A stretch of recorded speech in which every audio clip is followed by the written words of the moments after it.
Et j'ai pensé parler avec vous aujourd'hui, Bezrat Hashem, pendant tout le cours que de Chala.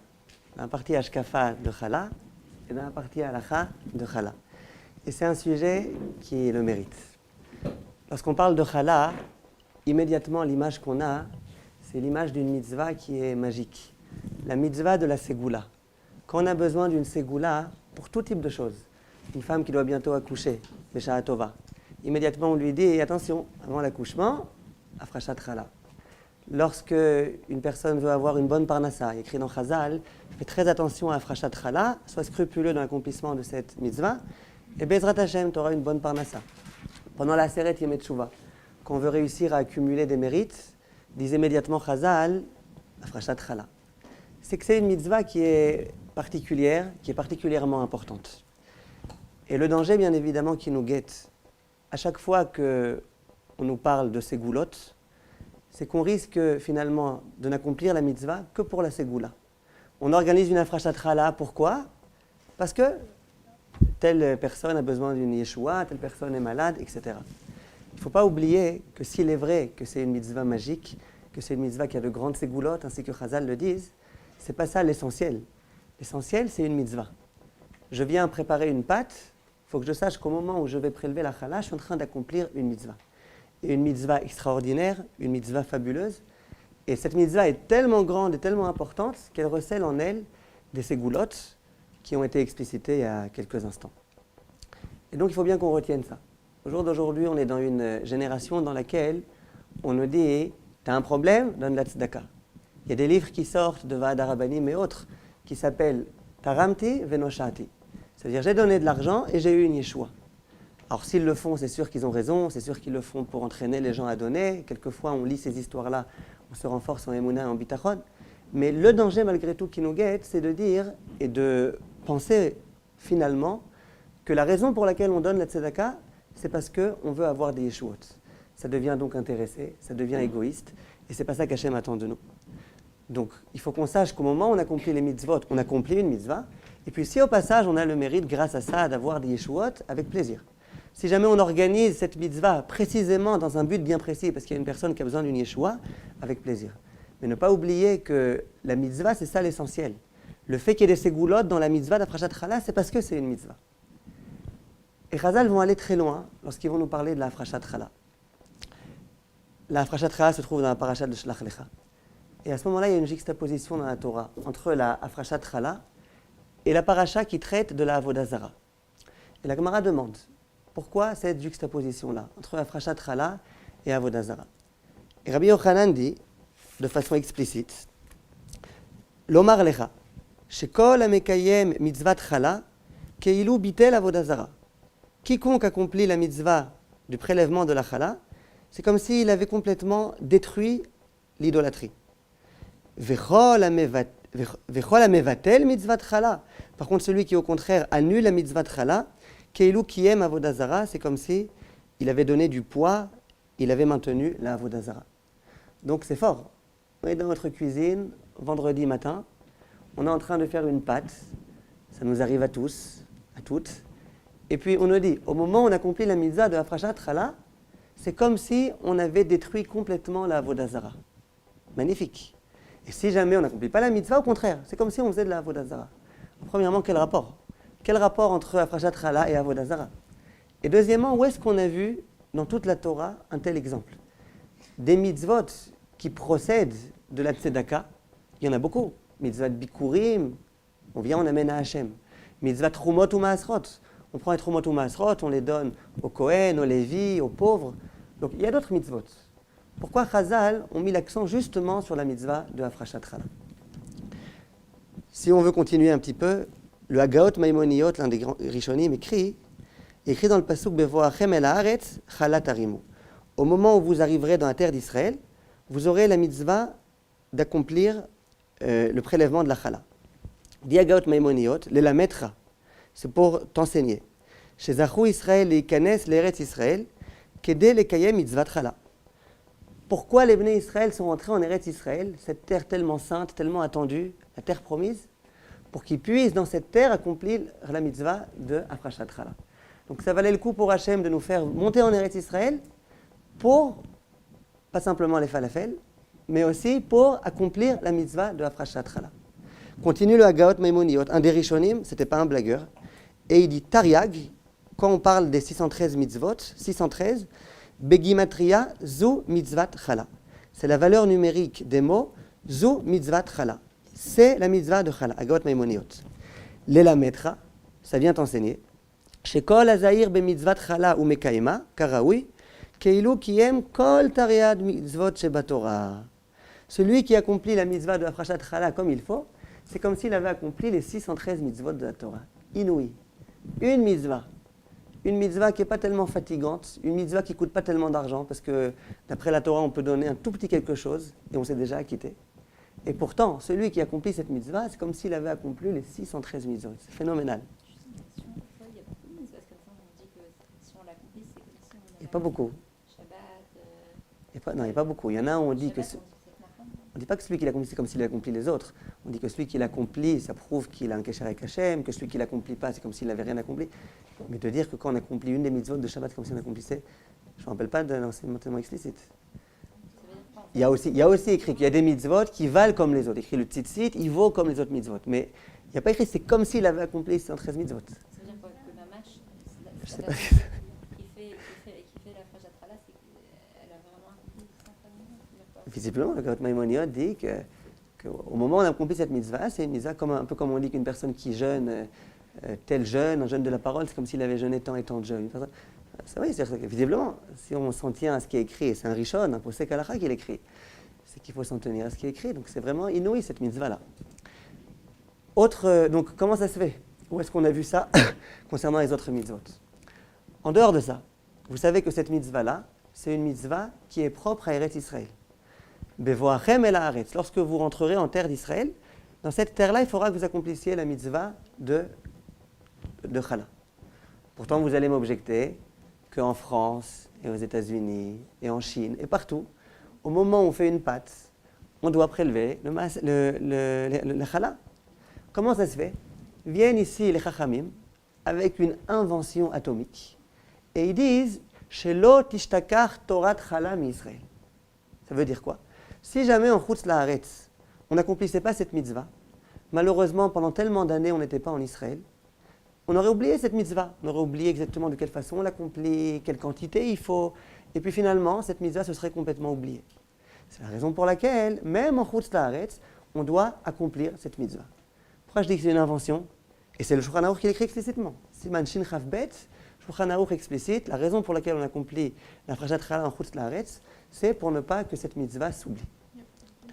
Il y a plein d'autres mitzvot. On n'a jamais vu qu'il fallait faire les bikurim en Chutz La'aretz. J'ai un champ à Fontainebleau. La première fois que tu as un fruit, tu viens, tu mets autour quelque chose. On n'a jamais vu ça. Trumot ou Maasrot, on n'a jamais vu qu'on devait accomplir en Chutz La'aretz. Mais cette mitzvah-là, il faut l'accomplir. Shelo tishtakach Torat Chala mi-Israël. Pourquoi? Qu'est-ce qu'il y a de tellement particulier, de tellement extraordinaire dans cette mitzvah? D'autre part, il y a écrit que cette mitzvah-là, celui qui l'accomplit pas bien, donc d'une part, on a dit que c'est comme s'il faisait de la avodah zara, mais en dehors de ça, il y a énormément de punitions qui l'attendent. Il y a écrit dans la Mishnah, dans Pirkei Avot, qu'il peut y avoir une famine dévastatrice qui va complètement le tuer et le faire mourir. Il y a écrit, par exemple, dans la Gemara, dans Shabbat, que celui qui n'est pas attentif, en bracha bemekunas, il n'aura pas de bracha, de profusion dans ses récoltes. Il y a écrit qu'il risque d'avoir une épidémie qui va l'accabler. Il y a écrit que même la récolte qu'il va réussir à récolter, c'est des autres personnes qui la mangeront. Et dont on l'apprend d'un pasouk, c'est une Gemara explicite. Il y a écrit Afani ese zot lachem, vifkati alechem be'ala, altikre be'ala et la bechala. Donc, si jamais on n'accomplit pas la mitzvah de Chala, eh ben, malheureusement, Akadosh Baruch Hu risque de nous punir méchamment. Et la question donc qui se pose, pourquoi cette mitzvah est tellement chère aux yeux d'Akadosh Baruch Hu? Que celui qui l'accomplit, c'est comme s'il avait tout accompli, que celui qui ne l'accomplit pas, c'est comme s'il n'avait rien accompli. Qu'est-ce qui se passe? Qu'est-ce qui se cache ici? En fait, il faut savoir qu'il y a un midrash qui nous dit qu'il y a 3 mitzvot à propos desquels le terme Réchit, prémisse, a été employé. La première d'entre elles, c'est la mitzvah des Bikurim. Comme il y a écrit Réchit, Perotechem, comment écrit là? Non, Perotechem. Il y a un autre, la deuxième fois, c'est à propos de Trumot ou Maasrot. Écrit Reshit Degancha. Les prémices de ta récolte, du blé, etc. À nouveau, il y a le terme Reshit. Troisième fois, concernant la chala. Concernant la chala, il y a écrit Reshit Arisotechem. Les prémices de vos pâtes. Donc le Midrash nous dit qu'il y a 3 fois le terme Reshit qui a été employé. Et de là, on apprend que Akadosh Baruch Hu a créé le monde pour ces 3 mitzvot-là. Ainsi qu'il est écrit, Bereshit bara Elokim. Akadosh Baruch Hu a créé le monde pour Reshit. C'est quoi Reshit? Pour ces 3 mitzvot. Donc tout ce monde tellement immense a été créé pour que les Bnei Israël puissent accomplir ces 3 mitzvot-là de Bikurim, Trumot ou Maasrot et de Chala. Mais malgré tout, tous ces éloges-là qu'on a fait n'a été fait qu'à propos de Chala et pas à propos des autres mitzvot. Et il faut comprendre pourquoi. En dehors de ça, il faut savoir, après on répondra aux questions, Bezrat Hashem, ne vous inquiétez pas, il faut savoir qu'on nous dit que les femmes, elles sont particulièrement tenues par 3 mitzvot. Il y a 3 mitzvot qui sont propres aux femmes. Et ça forme le mot Chana. C'est quoi Chana? Chet, c'est Chala. Nun, c'est Nida, la pureté familiale. Et He, c'est Adlakat Nerot. Ça, c'est les 3 mitzvot qui sont propres aux femmes. Ça ne veut pas dire que les hommes, ils ne doivent pas les accomplir. Ça ne veut pas dire qu'un homme qui est tout seul chez lui, il ne doit pas accomplir, il ne doit pas faire Adlakat Nerot, ou que s'il prépare un gâteau ou un pain, il ne doit pas prélever. Mais c'est des mitzvot qui sont propres aux femmes. Ça veut dire que c'est la mitzvah de la femme. Quand il y a un couple, par exemple, qui est en train de préparer un gâteau, c'est la femme qui doit accomplir cette mitzvah. À la maison, au sein d'un couple, c'est la femme qui allume les Nerot Shabbat. Et écrit pourquoi? Écrit que ça vient réparer la faute de Chava. Chava, elle a fait fauter Adam Arishon. Et donc il fallait bien qu'elle répare cette faute. Comment elle a réparé cette faute? En procédant à Adlakat Nerot, à Nida et à Afrashat Chala. Comment ça se fait?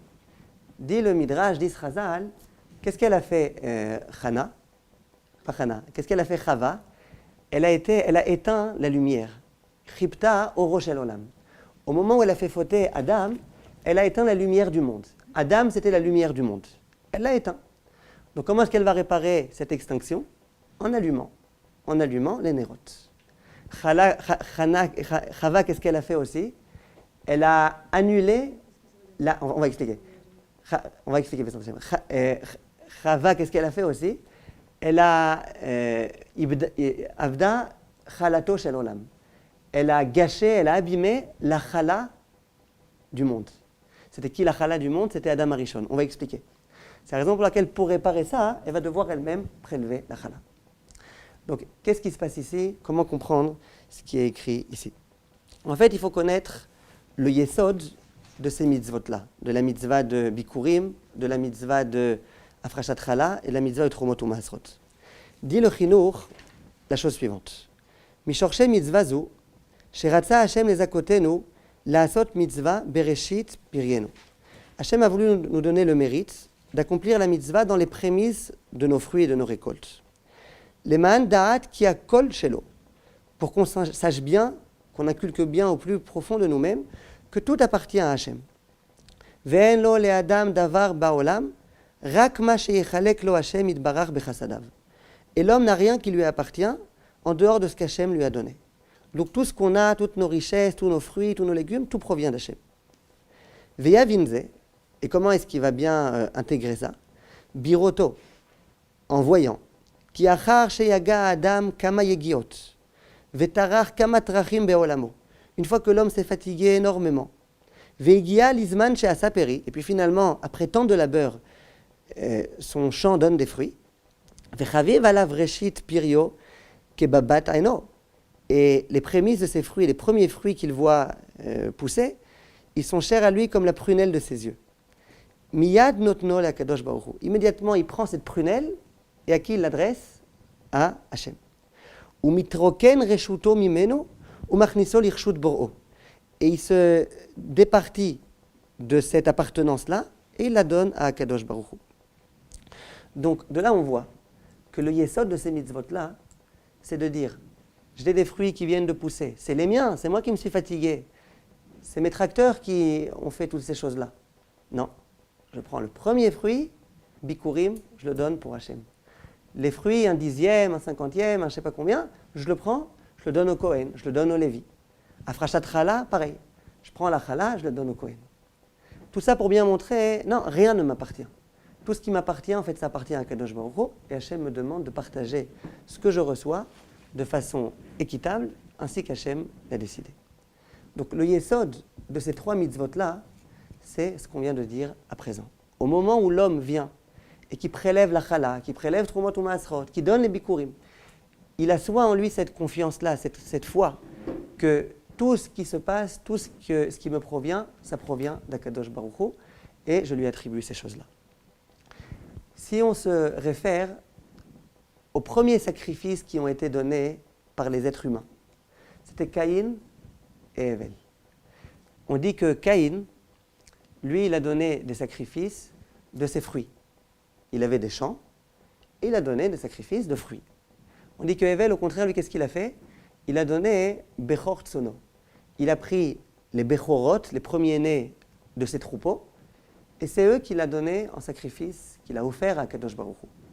Et l'histoire est connue, Kadosh Baruch Hu a aimé, a apprécié, a agréé les sacrifices de Hevel, et il a refusé ceux de Caïn.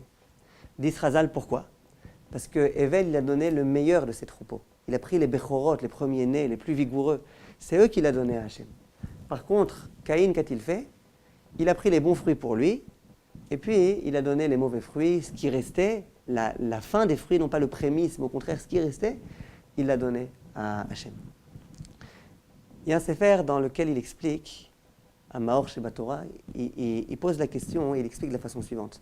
Il dit, mais comment ça se fait finalement que Hevel, lui, naturellement, il a donné le meilleur, alors que Caïn, naturellement, il a donné le mauvais. Comment ça se fait? Il explique de la façon suivante. Il dit Caïn, c'était un homme des champs, un homme qui travaillait dans les champs. Et quel est le problème quand on travaille dans le champ? C'est que, d'une part, c'est vrai qu'on ressent qu'on est totalement dépendant d'Akadosh Baruch Hu. Parce que sans pluie, on ne peut rien faire. Parce que sans soleil, quelquefois, à certains moments, on ne peut rien faire. Et il y a tout type de climats qui sont nécessaires. Et donc, l'agriculteur, il se ressent dépendant d'Akadosh Baruch Hu. Mais d'autre part, il y a énormément de choses qu'il fait de lui-même. C'est lui qui travaille, c'est lui qui ensemence, c'est lui qui laboure. Il fait énormément de choses. Donc, quelle est ici la confusion qu'il risque de faire? C'est le drame du Kochi Votsemiyadi. Il risque de se dire, c'est vrai qu'Hachem a sa part dans ses fruits et ses légumes et ses récoltes, mais moi aussi j'ai ma part. Tu vois bien, si je n'avais pas labouré la terre au moment où il fallait, si je n'avais pas été capable de faire ce qu'il fallait au bon moment, si je ne connaissais pas toutes ces stratégies, je n'aurais jamais réussi. Caïn, l'impression qu'il avait en tant qu'agriculteur, c'était que Akadosh Baruch Hu, il a sa part, mais moi aussi j'ai ma part. On est associés tous les deux. Si on est associés, moi je me préoccupe de moi-même, et puis lui il se préoccupera de lui-même. Donc moi je prends ma part en premier lieu. C'est moi prime, c'est moi qui suis arrivé en premier. Et puis lui il est seconde, il vient après, il se débrouillera avec ce qu'on lui donnera. Comme ça il explique dans ce sefer. Il dit par contre, Hevel, lui il avait des troupeaux. Et de quoi il se nourrissait? Du fait que les troupeaux se reproduisent. Comment ça se fait qu'un jour j'avais 100 animaux et l'année d'après j'en ai 1000? J'y suis pour quelque chose moi? J'y suis pour rien du tout. Les animaux étaient ensemble et puis voilà, ils ont mis bas d'autres animaux. Il dit dans ce sefer, au moment où Hevel voyait chaque jour qu'il y avait à nouveau du nouveau bétail, qu'il y avait des nouveaux agneaux, des nouveaux veaux, etc. À ce moment-là, qu'est-ce qu'il se disait? Il disait ça provient que d'Hachem. J'ai rien fait.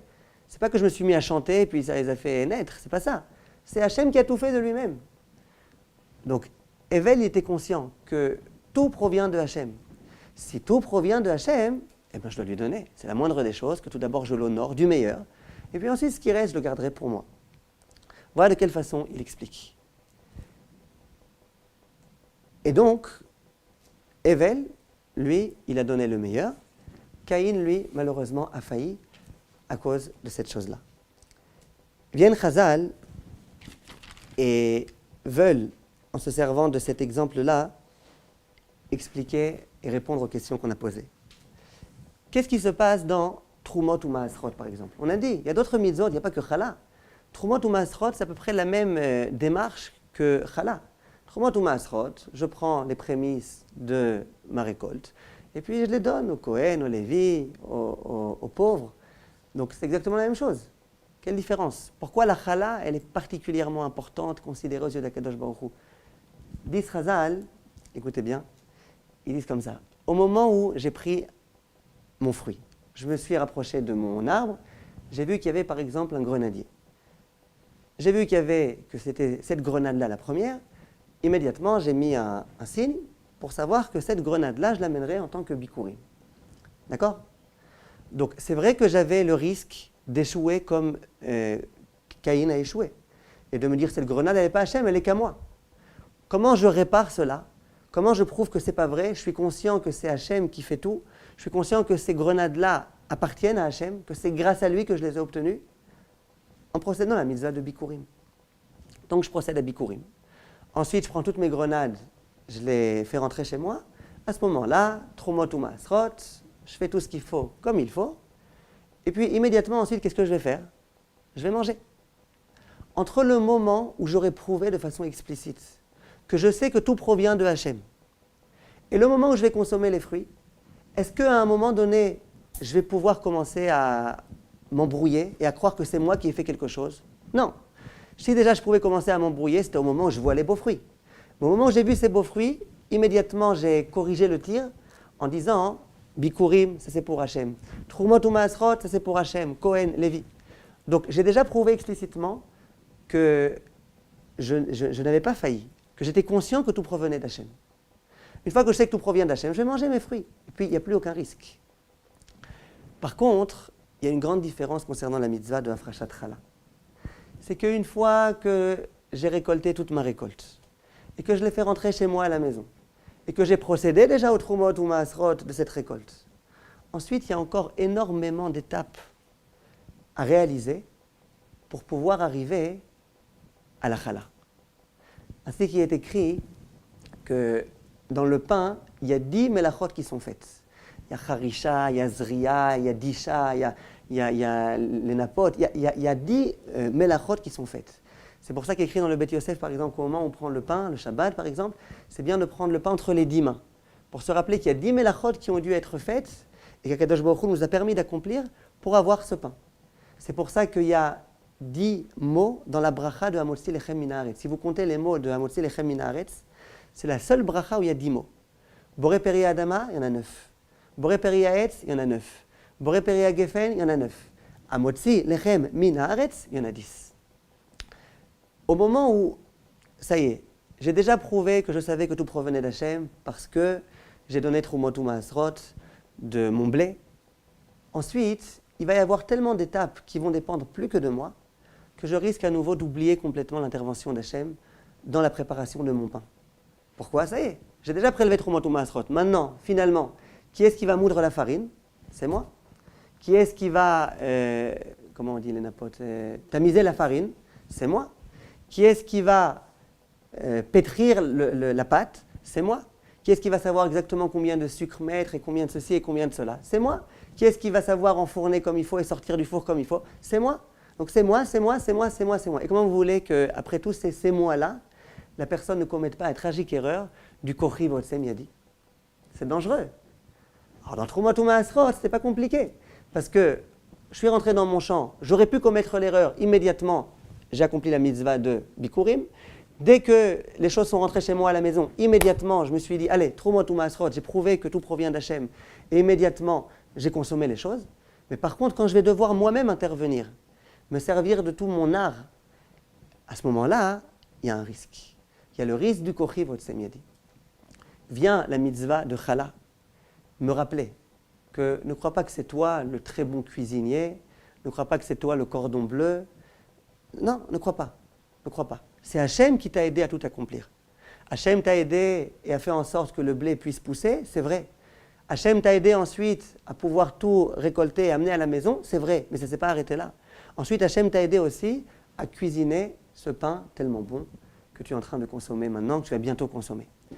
Ça, c'est la grandeur de la Hafrashat Chala. La Hafrashat Chala, c'était le risque de pouvoir croire que c'est moi qui fais tout, et c'est la rectification de cela en disant c'est Hachem qui fait tout. La preuve, je prends la chala, je la prélève et je la donne à Kadosh Baruch Hu, je la donne au Kohen.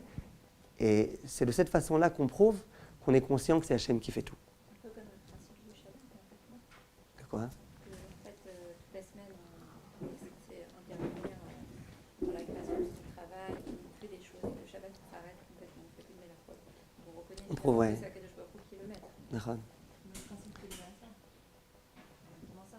Que quoi? Le Maaser. Que le Maaser? Ouais, Non, le 10%, Maaser. c'est pas nous. Ça revient à Hachem et le reste. D'accord. Mais après le Maaser, il n'y a déjà plus de risque. Ça veut dire, c'était un risque au moment. C'est vrai que dans le monde du travail, il y a ce risque qui est très grand. Vous avez raison. Mais vous comprenez la différence entre le Maaser des fruits et celui-là. Parce que dans le Maaser des fruits, il a juste fallu relever le défi de Caïn. Caïn, lui, il a pensé que dans la mesure où c'est moi qui me suis fatigué à faire tout ce que j'ai fait, eh ben, je suis shoutaf avec Akadosh Baruch Hu, je suis associé avec Akadosh Baruch Hu. Nous, au moment où on prélève les Maasrot, on relève le défi de Caïn. On dit non, nous on est conscient que tous les efforts que j'ai faits, eh ben, ça provenait tout d'Hachem. Dans la Frachat Chala, il va falloir relever un défi beaucoup plus grand. C'est le défi de dire, même une fois que tout est rentré à la maison, que j'ai plus besoin de la pluie d'Hachem, que j'ai plus besoin du soleil d'Hachem, j'ai plus besoin de rien. Maintenant, c'est mes mains. C'est moi qui mets mes mains à la pâte, et c'est le cas de le dire. Malgré tout, non. Je suis conscient que c'est Hachem qui me permet de mettre mes mains à la pâte, c'est Hachem qui me donne la réussite. C'est la raison pour laquelle on comprend ce que Chazal nous a enseigné. À savoir que la paracha de Chala a été juxtaposée à celle de Avodah Zara. Pourquoi?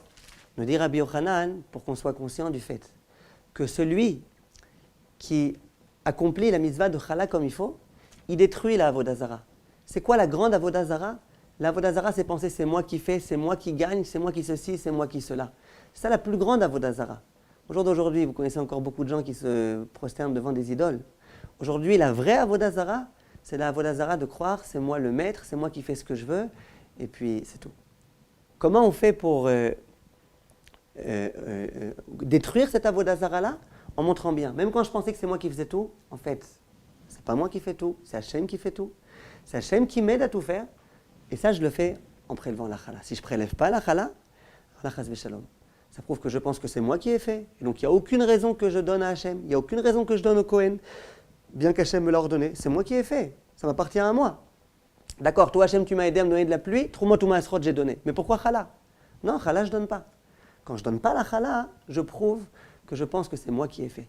Et si je prouve que c'est moi qui ai, si je pense que c'est moi qui ai fait, ça procède véritablement de la Avodah Zara.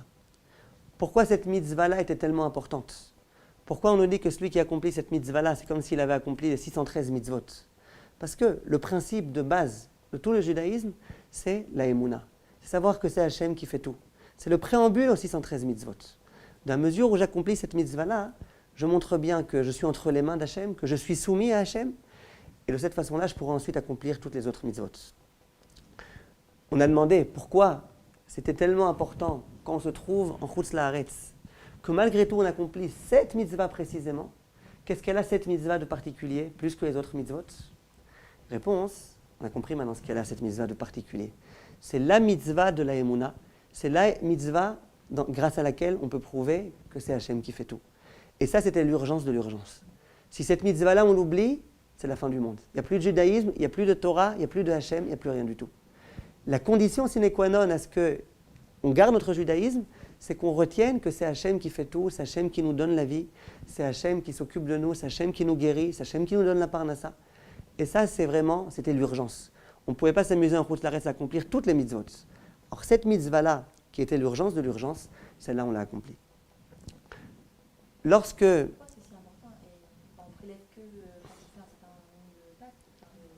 Ça, c'est l'une des halachot de la chala. C'est comme ça la Torah a décidé.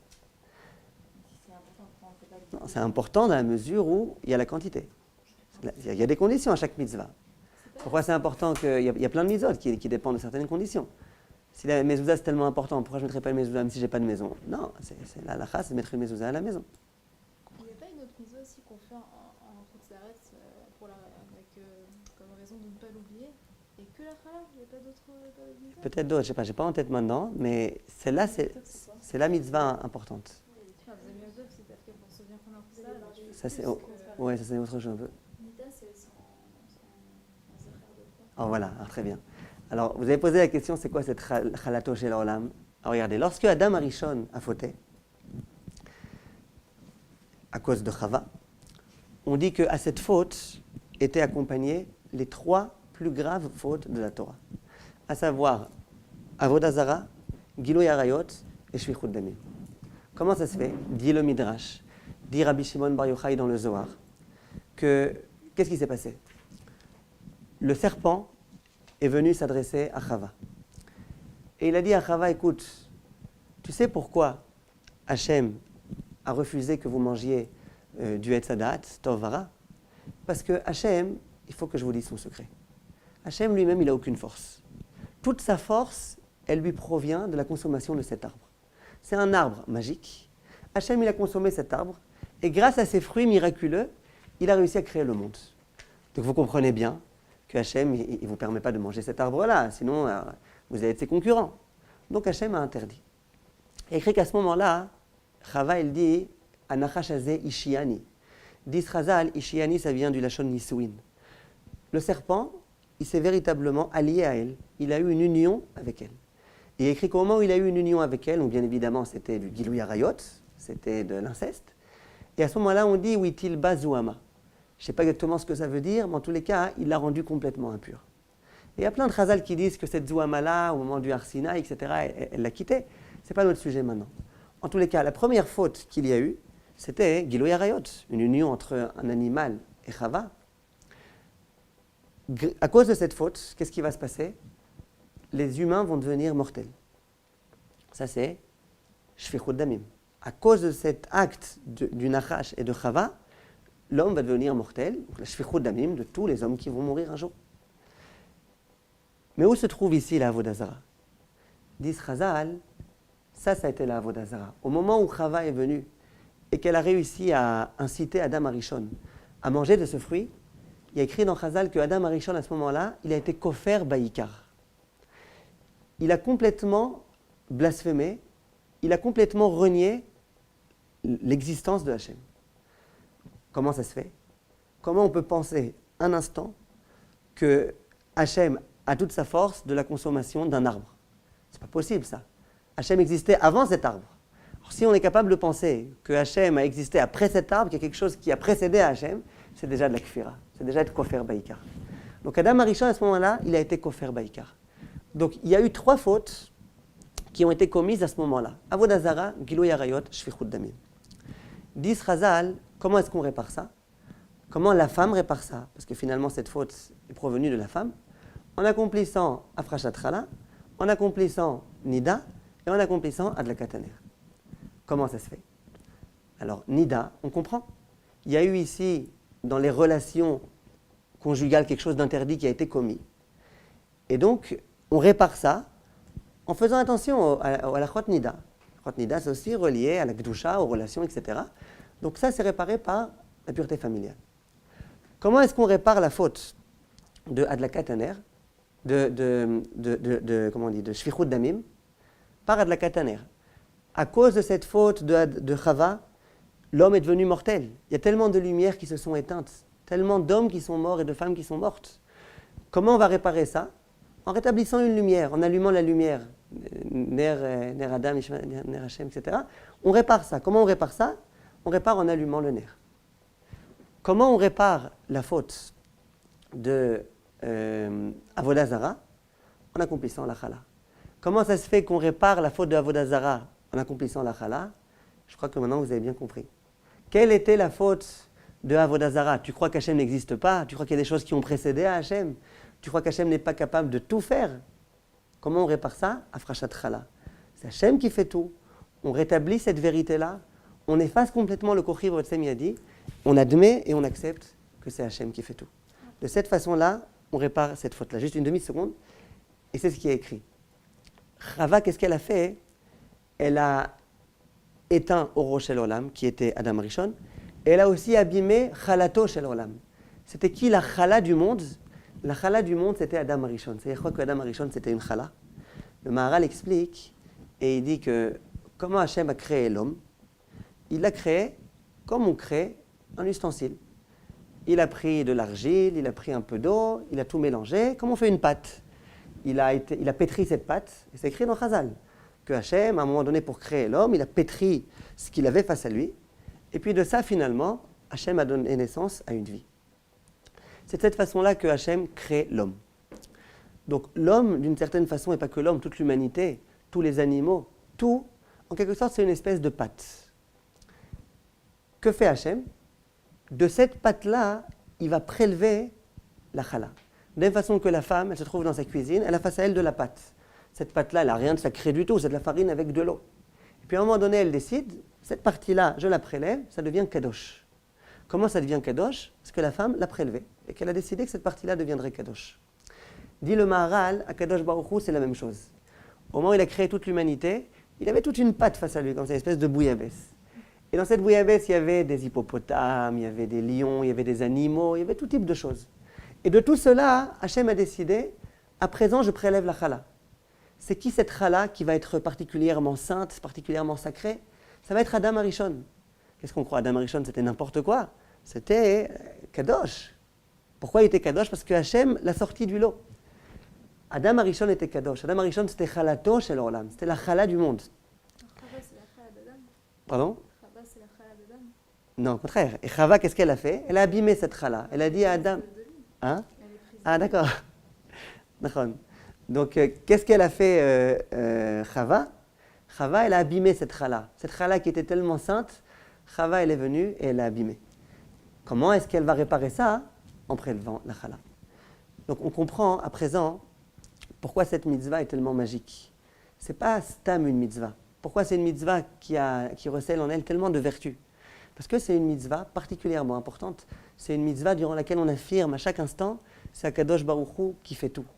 Et le Sefer HaChinuch va dire qu'au moment où on va manger ce pain-là, on va manger un pain qui est sacré. Finalement, je n'ai rien fait, j'ai juste pris une partie de challah, je l'ai prise, je l'ai donnée au Kohen, je l'ai brûlée au jour d'aujourd'hui. Dit le Sefer HaChinuch, ce n'est pas vrai. Au moment où je prélève la challah, tout le pain, toute la pâte, elle devient sacrée. Et au moment où je mange quelque chose de sacré. Et après, on s'étonne pourquoi on considère que la challah, elle est magique. Pourquoi on considère que... Et il dit le Sefer HaChinuch, et celui qui mange ensuite cette nourriture-là, ce pain-là, c'est un pain qui est bienfaisant pour notre corps, qui est bienfaisant pour notre âme. On est en train de manger quelque chose de sacré, c'est plus du pain. C'est du pain dont on a prélevé la challah. Donc ce pain-là, on comprend pourquoi il est tellement magique, on comprend pourquoi il y a tellement de choses qui proviennent de ce pain-là. Mais la dernière raison pour laquelle cette mitzvah est particulièrement importante, particulièrement aux yeux d'Hachem, et qui va découler, à mon avis, de celle-ci, c'est le Sefer HaChinuch aussi qui explique.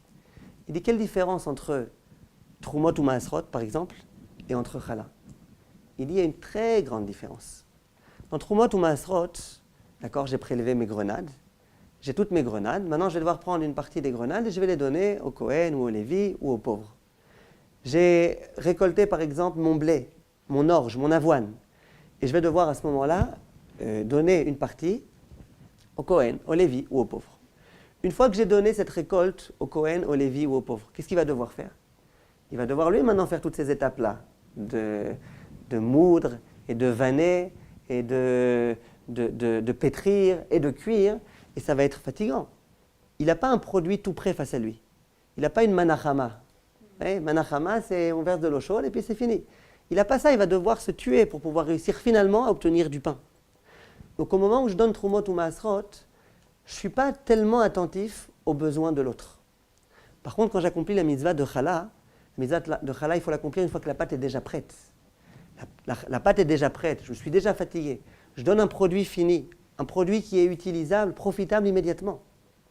Ça, c'est une mitzvah qui est particulière. Parce que la mitzvah de Tzedaka, que Chazal nous demande d'accomplir, ce n'est pas simplement de jeter à l'autre un billet, même un chèque d'1 million. Ce n'est pas ça, Tzedaka. Tzedaka, jamais on jette. Tzedaka, on donne. Et on essaye de donner un produit fini. On essaye de donner le meilleur du meilleur. On essaye de faire en sorte que l'autre n'ait pas besoin maintenant ensuite d'aller se fatiguer et d'aller au marché et de devoir acheter. Si on peut lui donner quelque chose qui est déjà tout prêt, c'est le mieux. Alors bien sûr qu'au jour d'aujourd'hui... À l'époque, c'est-à-dire quoi? Ils cuisaient cuisait au quoi alors? Dans le challah, ouais. Oui, il le cuisait ou il le cuisait pas, mais en tous les cas, la pâte était déjà prête.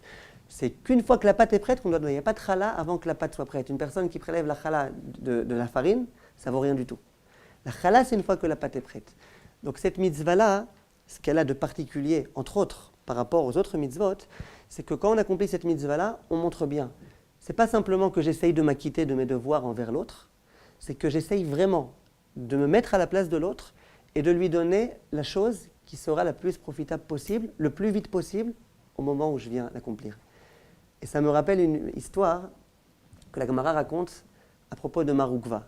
Vous devez la connaître, j'ai dû vous la raconter il y a quelques années. Vous voulez que je vous la raconte en 2 mots? On raconte que Mar Ukva, c'était un rave donc, de l'époque de la Gemara, un Amora. Il avait la coutume tous les jours d'aller donner de l'argent à un pauvre qui habitait dans le quartier où il habitait. Et comment il donnait la tzedaka? Il ne voulait pas que le pauvre sache que c'est lui qui l'a donné, il voulait ménager la dignité du pauvre. Alors qu'est-ce qu'il faisait? Au niveau de la serrure, il y avait une ouverture. Tous les jours, il allait discrètement, il prenait une pièce ou un billet, il l'introduisait dans la serrure, immédiatement il s'en allait. Et le pauvre, tous les jours, il voyait qu'il y avait de l'argent qui lui provenait vraiment de la serrure, et il était joyeux. Mais un jour, il s'est dit, malgré tout, j'aimerais bien savoir c'est qui ce bienfaiteur qui tous les jours vient à la même heure me donner cet argent-là. Et un jour, il s'est dit, la vérité, je vais le guetter. Et puis, dès que je vais voir qu'il s'approche, visiblement, on ne pouvait pas voir de cette serrure, je ne sais pas exactement pourquoi. Dès qu'il s'approche, je vais ouvrir la porte et je vais voir de qui il s'agit. Simplement, manque de bol.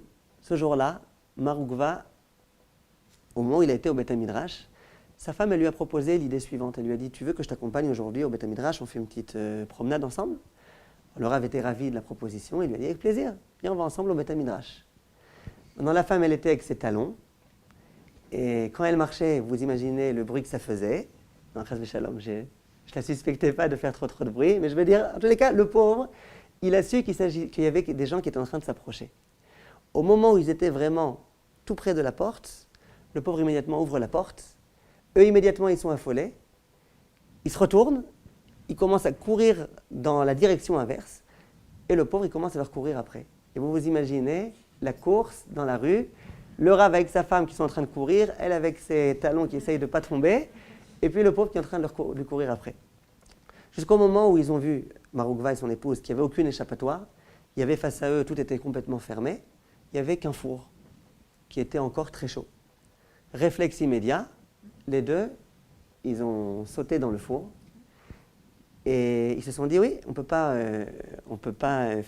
faire honte à un pauvre, on ne peut pas. Alors, c'est de sa faute à lui, il avait qu'un pas, etc. On ne peut pas lui faire honte.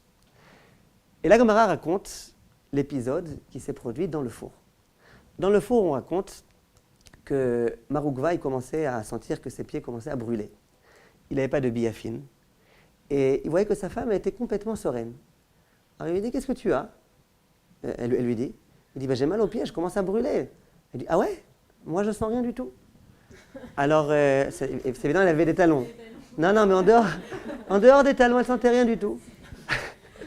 Alors le Rav, il dit, écoute, excuse-moi de te demander, mais je peux quand même mettre mes pieds sur tes pieds, comme ça peut-être que moi aussi, j'aurais pas mal. Elle dit, volontiers. Et puis on raconte qu'il a mis ses pieds sur ses pieds, et puis il n'a plus rien senti. À ce moment-là, le Rav dit à sa femme, excuse-moi, je peux te poser quand même une petite question.